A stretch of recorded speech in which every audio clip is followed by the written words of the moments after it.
भारत जपानला मागे टाकून जगातील चौथी सर्वात मोठी अर्थव्यवस्था बनण्याचा दावा नीती आयोगाचे मुख्य कार्यकारी अधिकारी व्ही सुब्रमण्यम यांनी 24 मे 2025 रोजी केला. पण 2च दिवसांनी सोमवारी 16 मे रोजी नीती आयोगाचे सदस्य अरविंद विरमानी म्हणाले की 2025च्या अखेरीस भारत जगातील चौथी सर्वात मोठी अर्थव्यवस्था बनेल. चौथी सर्वात मोठी अर्थव्यवस्था बनण्याच्या भारताच्या या दाव्यांबाबत बोलताना काही लोकांनी या दाव्यांवर विश्वास ठेवला, तर काही अर्थतज्ञांनी असं वाटतं की भारताने जीडीपी बद्दल दावे करण्यात घाई केली आहे. गेल्या एप्रिलमध्ये आंतरराष्ट्रीय नाणेनिधी म्हणजेच IMF त्यांच्या वर्ल्ड इकॉनॉमिक आउटलुकमध्ये रिपोर्टमध्ये असा अंदाज लावला होता की 2025 पर्यंत भारत $4.187 ट्रिलियन जगातील चौथी सर्वात मोठी अर्थव्यवस्था बनू शकेल.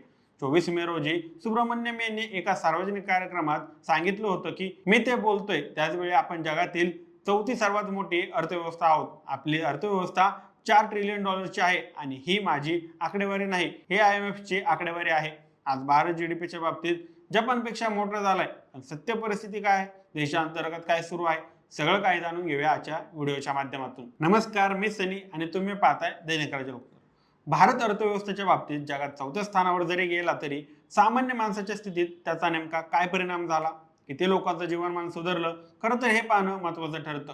भारताची अर्थव्यवस्था याआधी 2011 या वर्षी तिसऱ्या क्रमांकावर गेली होती. पण त्यावेळेची स्थिती आणि आजची स्थिती, देशाची एकूण आर्थिक स्थिती यात कमालीचा फरक दिसतो. आता बाकीच्या बाबतीत जागतिक क्रमवारीच्या आकडेवारीतच बोलायचं झाल्यास चालू वर्षी जागतिक भूक निर्देशकांत भारताची अवस्था अत्यंत दैनंदिन आहे.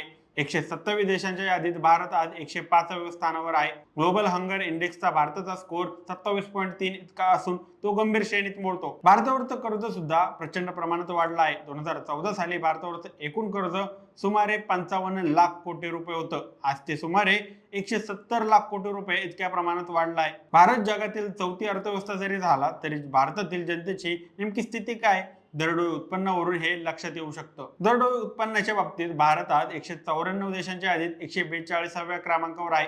भारत हा प्रचंड लोकसंख्येचा देश आहे, त्यामुळे तांत्रिकदृष्ट्या भारत जगातील चौथी क्रमांकाची अर्थव्यवस्था होऊ शकतो. तरी देशातल्या बहुतांश जनतेचे दरडोई उत्पन्न अतिशय अल्प आहे. किंबहुना बहुसंख्य जनता आज दैनंदिन अवस्थेत आहे.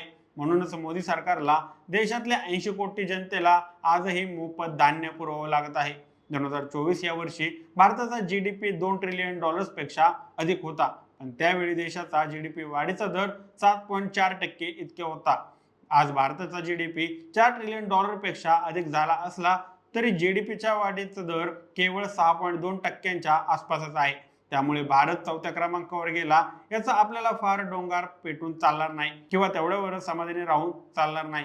देशाची खऱ्या अर्थाने आर्थिक प्रगती व्हायची असेल तर देशातील जीडीपी वाढीचा दर किमान 8%वर जाणं अपेक्षित आहे. देशातील नागरिकांचं दरडोई उत्पन्न किमान दुपटीने वाढण्याची अपेक्षा आहे. तर देशातील बेरोजगारीचं प्रमाण कमी होईल आणि जनतेला महागाईवर मात करणं शक्य होईल.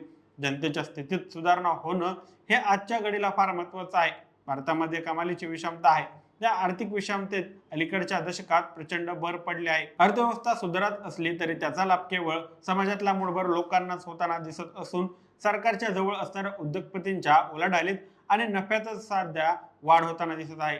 ही वाढ सगळीकडे समप्रमाणात झाली तर देशाच्या आर्थिक विकासाचा लाभ सामान्य जनतेलाही होऊ शकतील. परंतु दुर्दैवाने केंद्र सरकारच्या पातळीवर त्यासाठी फार मोठे किंवा ठोस किंवा भरीव उपाययोजना होताना दिसत नाहीत. या वस्तुस्थितीकडे आपल्याला डोळे झाकणं करता येणार नाही.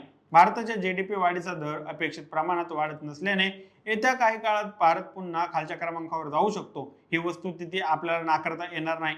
भारताच्या प्रगतीची बातमी मानसिकदृष्ट्या भारतीयांना सुखवणारी असली तरी त्याचे नेमके परिणाम पदरात पाडून घेण्यासाठी भारतीय जनतेला अजून किती प्रतीक्षा करावी लागणार आहे हा कळीचा मुद्दा आहे. देशाची अर्थव्यवस्था खऱ्या अर्थाने सुधारण्यासाठी जी अन्य महत्त्वाची कारणे आहेत त्याकडे लक्ष देणं महत्त्वाचं आहे. देशात होणारी थेट परकीय गुंतवणूक हा एक महत्त्वाचा अँगल त्याच्यामध्ये असतो. पण दुर्दैवाची बाब म्हणजे रिझर्व्ह बँकेने अलीकडे जी आकडेवारी जाहीर केली त्या चालू वर्षी भारताची थेट परकीय गुंतवणूक तब्बल 96%नी घसरलेली आहे. यावरून विदेशी गुंतवणूकदारांचा भारतीय अर्थव्यवस्थेवर आता पाहिजे तितका विश्वास राहिलेला नाही हे स्पष्ट जाणवत आहे, असं अर्थज्ञानांचं म्हणणं आहे. एकूण काय तर मोदी सरकारला इव्हेंटबाजीसाठी हा एक नवीन मुद्दा मिळालेला आहे. एवढीच एक सरकारची जमेची बाजू त्यात दिसत आहे अशी चर्चा आता देशभर रंगलेली आहे. तुम्हाला काय वाटतं? देश चौथी अर्थव्यवस्था होण्याच्या मार्गावर आहे, त्यामुळे तुमच्या जीवनात काय फरक पडला आहे? तुमची मते आणि प्रतिक्रिया आम्हाला कमेंट करून नक्की कळवा आणि जर दैनिक राज्य लोकतंत्र चॅनलवर नवीन असाल तर चॅनलला नक्की सबस्क्राईब करा. धन्यवाद.